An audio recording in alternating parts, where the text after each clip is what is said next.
Olá pessoal, sejam todos muito bem-vindos ao meu canal. Eu sou Michelle Inácio, especialista em Direito Tributário, e esse é o segundo vídeo desse quadro intitulado Dicas Tributárias.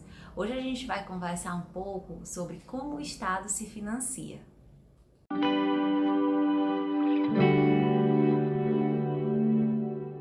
Gente, eu escolhi esse tema, na verdade, para a gente começar do começo.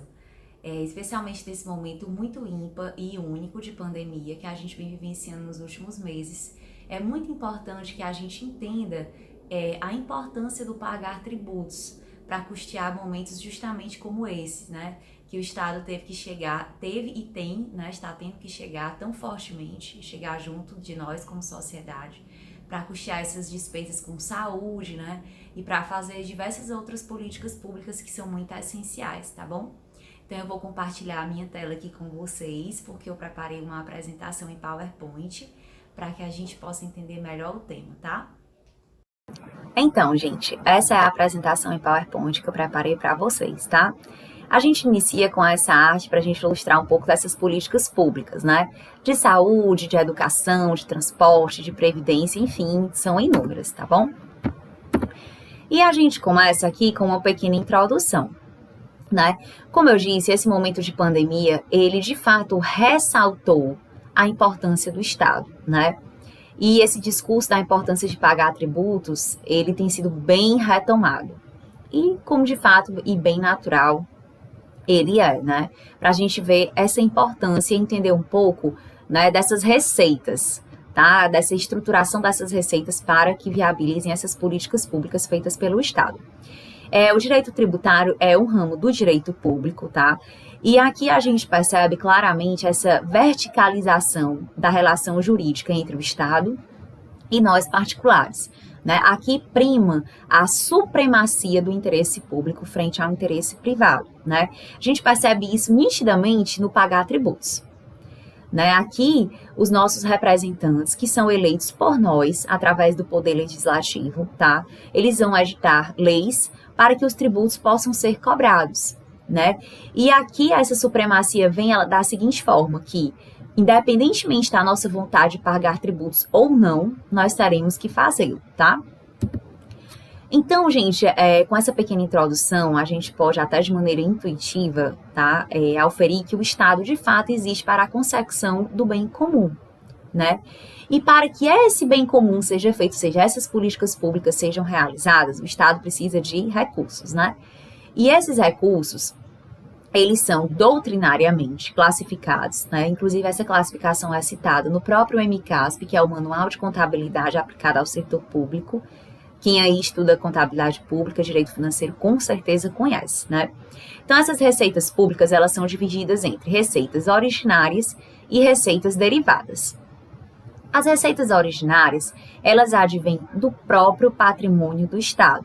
Aí acontece quando o Estado aluga um imóvel, né? E tem uma renda de aluguel, quando ele recebe dividendos, quando ele recebe também preços públicos ou tarifas. O que são isso, né? São termos sinônimos, que nada mais são do que a remuneração dos serviços públicos que são prestados pelo Estado, tá? E aqui entra a questão dos pedágios que nós pagamos, que antes eram classificados como tributos, mas hoje já está amplamente aceito que eles são preços públicos ou tarifas, tá certo?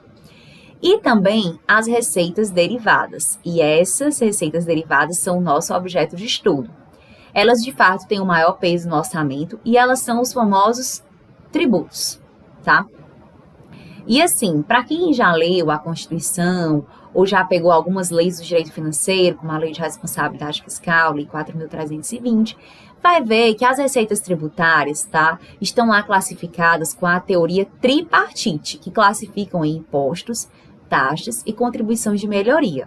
Mas isso, gente, é porque são leis antigas, inclusive a nossa própria Constituição, que é de 88, tá? Hoje a gente já tem amplamente aceito, inclusive dito pelo próprio STF, a teoria pentapartida, tá? Que além desses três tributos, temos também as contribuições e os empréstimos compulsórios, tá bom? Então, gente, essas receitas derivadas, como a gente viu, né, que elas advêm do patrimônio de terceiros, ou seja, de nós, particulares, sujeitos passivos, tá? Então, aqui a gente percebe que a gente vai ver um pouquinho como elas estão estruturadas, né? E a gente tem as receitas tributárias dos próprios entes, tá? E também as repartições que são feitas a estados e municípios, né? Essas repartições, elas sempre são feitas do ente maior para o ente menor, nunca o contrário, tá? Essas repartições, elas podem ser feitas de forma direta, como, por exemplo, quando o Estado entrega 50% do IPVA dele para os municípios, ou de forma indireta, através de fundos de participação dos estados e dos municípios, por exemplo.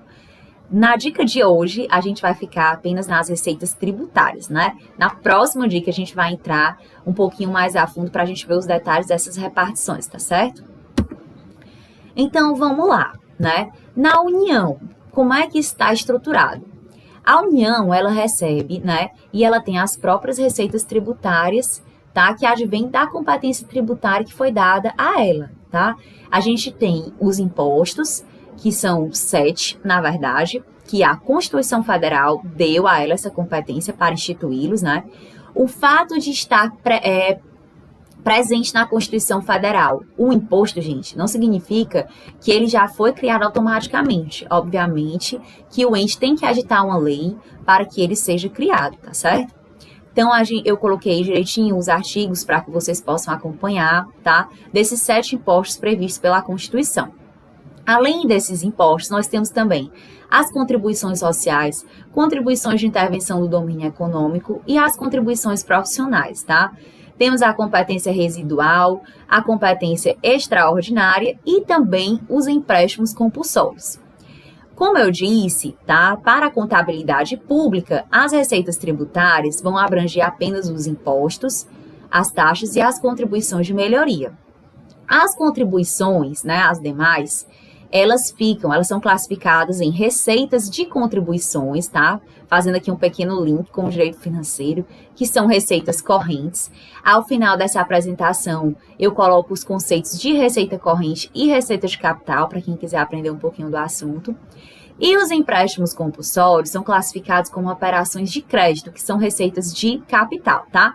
Então, apesar dessas leis do direito financeiro, da própria contabilidade pública, ainda abranger a teoria tripartite, tudo isso está classificado e está previsto no orçamento bem esquematizado, tá certo?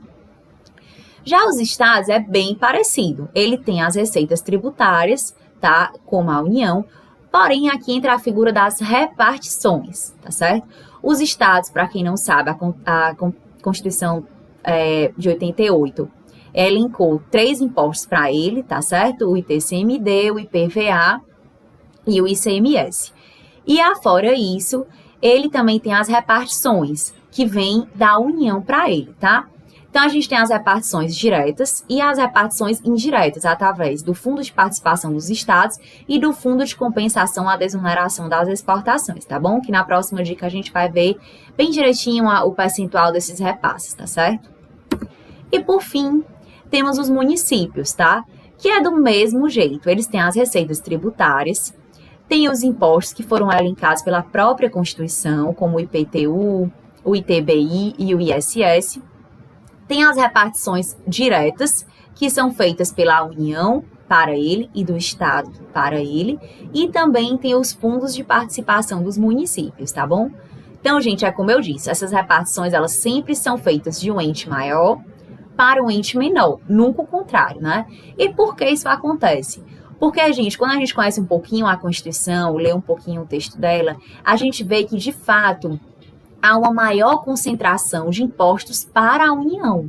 Então, para corrigir esse desequilíbrio, tá certo? Que foi feito, né, pela Constituição, existe a figura dessas repartições, tá bom?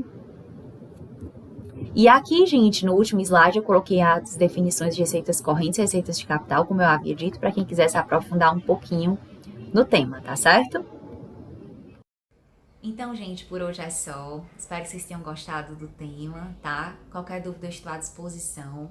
Inclusive, eu vou deixar essa apresentação no PowerPoint aqui embaixo, tá? Para quem quiser fazer um download. E é isso. Quem gostou, dê o seu like, se inscreva no canal e ative o sininho para as futuras notificações, tá bom? Forte abraço!